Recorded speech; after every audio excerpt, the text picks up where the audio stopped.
Novak Djokovic has become one of the most dominant players of the 21st century. Along with Roger Federer, Rafael Nadal, he has controlled men's game over the last almost 20 years. Novak has an all-court game, but is most comfortable when dominating points from the baseline. In this video, I'm going to talk about Novak's forehand and how he has improved it over years. I hope this will help you to improve your forehand technique. And if you like my video, don't forget to subscribe. So let's start back in 2003 when Novak burst onto the professional tour. He was a raw talent that stood out for his shot making, counter-punching, and unbelievable defensive skills. Since then, he has transformed his game into an all-round aggressive baseliner who is able to hit with constant depth on both wings, even when virtually doing the splits. In his early career, the Novak's forehand was somewhat of a weakness in his game compared to where it is now. Not to say that it hampered him, but in relation to his other attributes and shots, it was not his strongest. Back then, he would hit the ball reasonably flat considering he plays with a strong semi-western grip. This meant his elbow would be quite close to his body throughout the stroke and he would take big cuts at the ball to generate power. Novak would prepare his racket earlier back then, almost hanging the racket in the air ready to slap the ball flat, hard and deep. He would look to hurt his opponent without pace, mainly seeking to hit through opponents rather than maneuver them out of position. This was evident in his first Grand Slam final at the 2007 US Open, where he lost to Roger Federer. Then he started to change his forehand soon after this defeat. He went on to win the Australian Open in 2008, defeating Federer in the semi-finals and Tonga in the final. In both of these matches, Novak applied more of controlled aggression to beat his opponents. Following this period, Novak changed the rackets and experienced many issues with his serve and his health, so his form did plateau. It was not until late 2010 when he managed to regain his mettle, alter his diet, and develop a more smooth serve motion. 2011 was Novak's breakout year, where he won 3 out of 4 Grand Slams and became the world number one for the first time. He was able to hit winners from anywhere, had more endurance and mental toughness than any other player, and one of the best forehands in the world. He had transformed his game and has never looked back since. Over the years, his technique and tactical approach to hit his forehand have evolved. Now he hits with forehand with a lot more variation as he is able to hit with a lot of topspin, create insane angles, or flatten the ball out and hit outrageous winners from anywhere in the court. This has turned him into an altogether more aggressive and efficient player that can win matches in a clinical fashion. In terms of his forehand, his technique has improved no end over his nearly 2 decades as a professional. In his earlier years, his forehand technique was somewhat flawed, as his relatively extreme grip would keep his elbow tucked right into his body.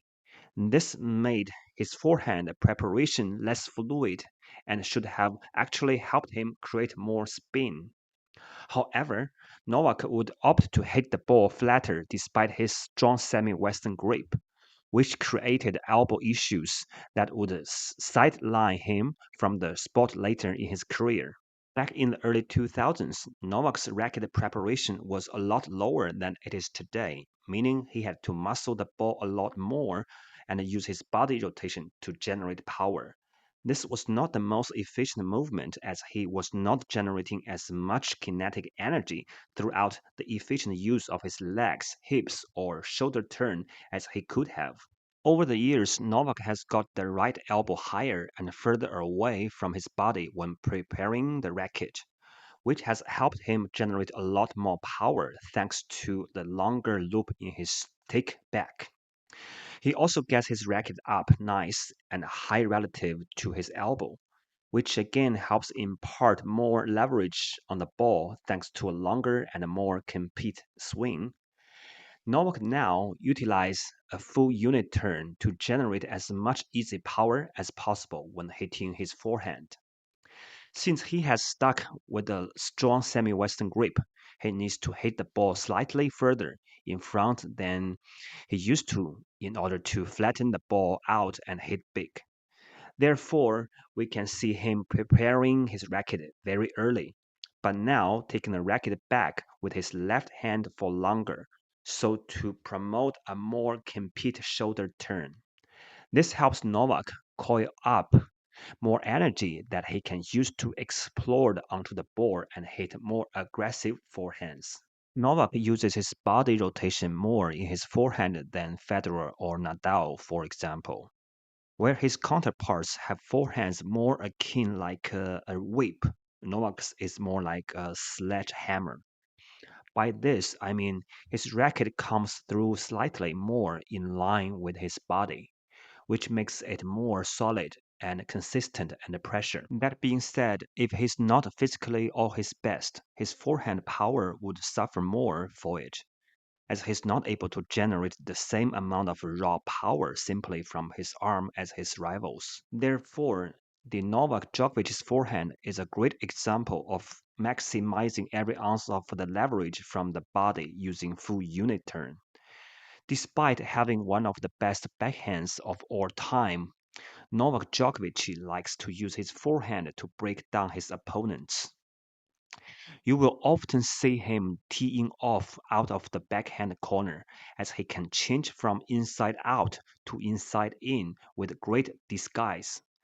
He's just as comfortable hitting forehands or backhands, so it is inevitably difficult for an opponent to break him down from the back of the court, especially as he's so adept at turning defensive into attack. Novak likes to push his opponent back with incredibly consistent depth no matter where he's on the court. This means it is inevitably difficult to create angles or catch him off balance, making the court feel incredibly small when you are playing with Novak. This leads to his opponents making more unforced or forced errors than they normally would, and Novak thrives on these types of points. So, in terms of specific tactics, Novak will wear his opponent down and get them out of position, then take the ball early and flatten out an aggressive forehand. This makes it easy for him to step inside the court and sweep away an easy winner or put away a crisp volley. Because his game is so complete, he doesn't need to center his game around his forehand. However, a tactic that we have seen Novak use countless times over the years is hitting a big forehand across court on a run to soften up his opponent. His outstanding athleticism allows him to get to the balls with ease that most other players would not even be able to reach. He can then use his flexibility and power while on the stretch to slap a flat forehand across court to the largest target available, so it actually has an unreasonable amount of margin for error. From his position, an unexpected opponent will then more than likely produce a defensive mid-court reply. Then Novak can then pounce on and reclaim control of the point. Novak does still like to dominate with his forehand when he can, as as this helps him win points more efficiently to saves him energy in the long run. So, what can we learn from Novak's forehand? In terms of his forehand, and particularly Novak's technique changes and use his body throughout the swing should be taken note of. He has adjusted his technique due to injury and generates a lot of power despite having more of a slim physique. Yeah, his I mean, he looks skinny, right? But he uses every inch of his body to generate as much of a revolving door effect as possible.